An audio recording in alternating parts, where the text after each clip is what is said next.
दोस्तों, मैं हूं मुकेश भारद्वाज और आपका स्वागत है हंगरी फॉर नॉलेज चैनल पर।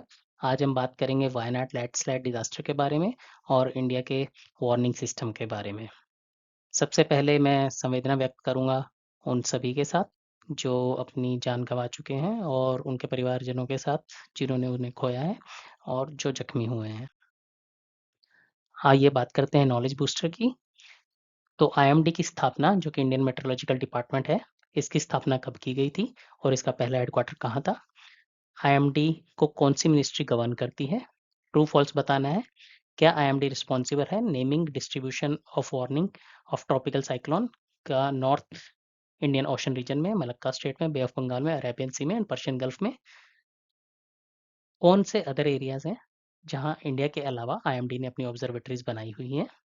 और एनडीआरएफ का सेटअप कब हुआ था और कौन से एक्ट के अंडर हुआ था? तो ये क्वेश्चंस के आंसर आपको एंड में मिलेंगे। आइए बात करते हैं टाइमलाइंस और अपडेट्स की। जुलाई 30, 2024 को वायनाड में एक बहुत ही खतरनाक लैंडस्लाइड हुआ है, जैसा कि आप पीछे बैकग्राउंड में देख सकते हैं। और बहुत सा मड, वाटर और बोल्डर्स, बोल्डर्स मतलब ये चट्टाने जो है, ये बह बह कर नीचे आई और जो आसपास का एरिया था उसे पूरा तबाह कर दिया। रेनफॉल 572 मिलीमीटर के हिसाब से इन इन 48 आवर्स रिकॉर्ड की गई थी। और 2018 के फ्लड के बाद ना ये सबसे बड़ा डिजास्टर माना जा रहा है, जिसमें अप्रोक्सीमेटली अब 160 नंबर, जब मैंने रिकॉर्ड किया था तब 160 था, लेकिन अब ये बढ़ के अप्रोक्सीमेटली 200 हो गया और मे भी ज़्यादा भी हो गया होगा, क्योंकि अभी भी रिसर्च और रेस्क्यू ऑपरेशन चल रहा है। आईएमडी ने ऑलरेडी हैवी और वेरी हैवी रेनफॉल की वार्निंग्स कुछ प्लेसेस के लिए ऑलरेडी इशू की हुई है केरला के अंदर। सो ये एक न्यूज़पेपर कटिंग है। अब बात करते हैं अफेक्टेड एरियाज के वायनाड में। तो केरला, आई थिंक आप सबको पता होगा, हमारे देश के साउथ में, राइट? ये एरिया जो है ये केरला है, जहाँ पे मैं ये you can see the line. अगर हम इसको बड़ा करके देखें तो ये जो रेड बना है इसके अंदर ये केरला का पार्ट है, और ये जो पोर्शन है इसको वायनाड बोलेंगे। सो अप्रोक्सीमेटली यहाँ पे लाई करेगा। अगर वायनाड में भी कहाँ पे हुआ है, बेसिकली ये वो एरिया है जहाँ पे एग्जैक्ट लैंडस्लाइड हुआ है। यहाँ पे एक नदी बहती है, इरुवान पजा रिवर। सॉरी अगर मैं नाम गलत ले रहा हूँ। तो इस रिवर के पास यहाँ ये जो आप माउंटेन्स देख रहे हैं, यहाँ पे लैंडस्लाइड हुआ है। यहाँ से लैंडस्लाइड होके ये मड पूरा इस रिवर के अंदर चला गया, जिसकी वजह से ये रिवर का पूरा पानी और मतलब बैंक्स तोड़ के बाहर निकल गया, और पूरा का पूरा मड भी इस पूरे इलाके में फैल गया। तो ये जो ये दो तीन टाउन्स हैं, ये बहुत बुरी तरह से अफेक्टेड है। तो इसरो ने ऑलरेडी अपनी रिपोर्ट में बताया है कि ये एरिया पहले भी लैंडस्लाइड यहाँ पे आ चुका है। सो आईएमडी वार्निंग, क्या आप बात कर सकते हैं कि आईएमडी वार्निंग एफिशिएंट है? चाहे आइए देखते हैं इस बारे में। ऑनरेबल मिनिस्टर अमित शाह ने बोला है कि राज्यसभा में कि अर्ली वार्निंग सिस्टम केरला को दे दी गई थी 23 जुलाई को गवर्नमेंट ऑफ इंडिया से। उसके अलावा 24, 25 और 26 जुलाई को भी ये वार्निंग अवेलेबल थी, जहाँ पे हैवी रेनफॉल और लैंडस्लाइड के बारे में और चांसेस ऑफ कैजुअलिटी के बारे में बताया गया था। ठीक है। क्या अर्ली वार्निंग सिस्टम्स का पहले किसी स्टेट्स ने यूज़ किया है? यस, ये बात सही है।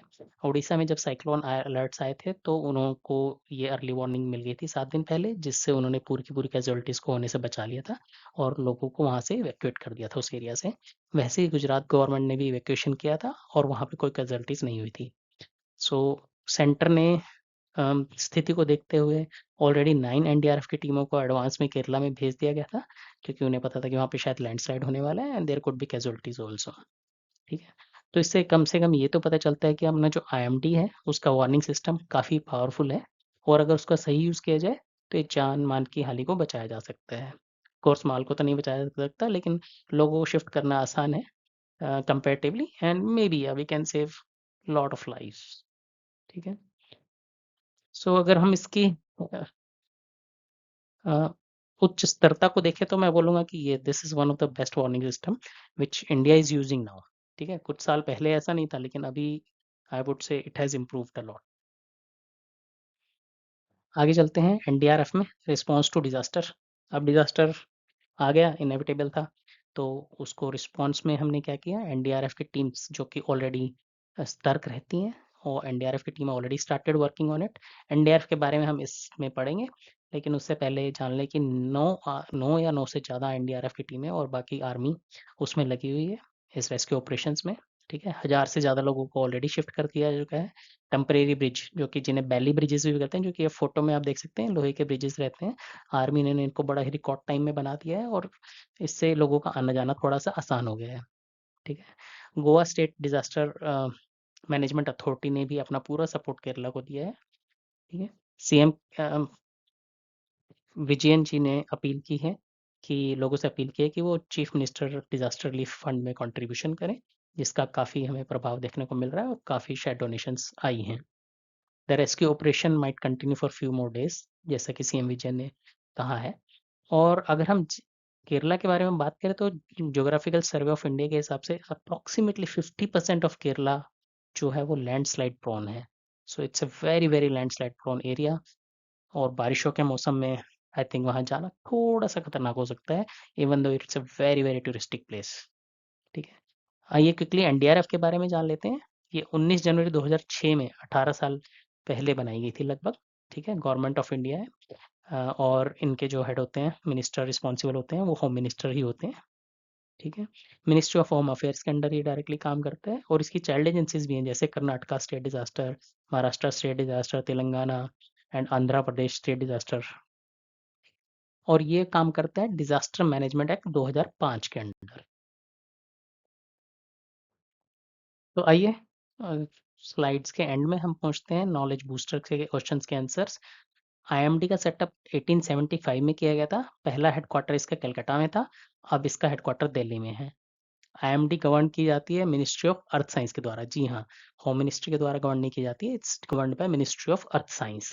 ठीक है, ये बात सत्य है कि आईएमडी रिस्पॉन्सिबल है फोरकास्ट करने के लिए, नामिंग नेमिंग देने के लिए, वार्निंग डिस्ट्रीब्यूट करने के लिए for a tropical cyclones in northern Indian region या Indian Ocean region, Malacca strait, Bay of Bengal, Arabian Sea and Persian Gulf. ये अब देख लेते हैं Malacca strait, Bay of Bengal शायद सभी को नहीं पता होगा। तो ये जो एरिया है, जो आप देख सकते हैं इन दोनों लैंड्स के बीच में, सिंगापुर और इधर मलेशिया के आसपास वाला ये एरिया जो मैंने ये लाइन खींची है, इसको बोलते हैं मलक्का स्टेट। ये बहुत ही बिजी स्टेट है, और ज़्यादातर व्यापार जो चाइना जाता है, यहाँ से होते हुए यूरोप जाता है या गल्फ की तरफ जाता है, वो इस एरिया से होकर निकलता है। So it's very very busy state.